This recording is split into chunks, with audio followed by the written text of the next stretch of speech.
चल निवासिनी विधात्री वेद जननी विष्णु माया विलासिनी क्षेत्र स्वरूपा क्षेत्रेशी क्षेत्र क्षेत्रज्ञपालिनी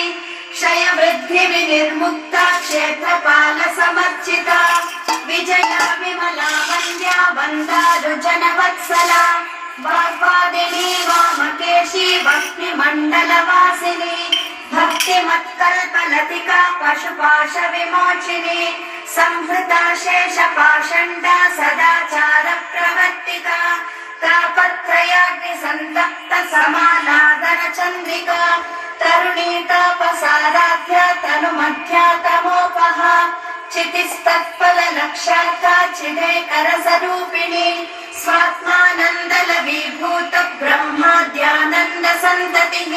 परा प्रत्यक्षिति रूपा पश्यन्ति परदेवता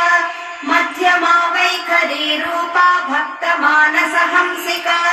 कामेश्वर प्राणनाडी कृतज्ञा कामपूजिता शृंगार रस संपूर्णा जया जालंधर स्थिता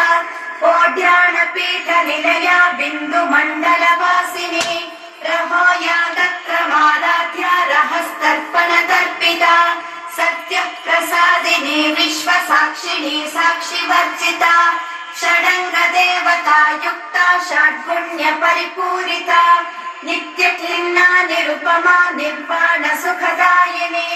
नित्या षोडशिका रूपा श्रीकंठार्ध शरीरिणी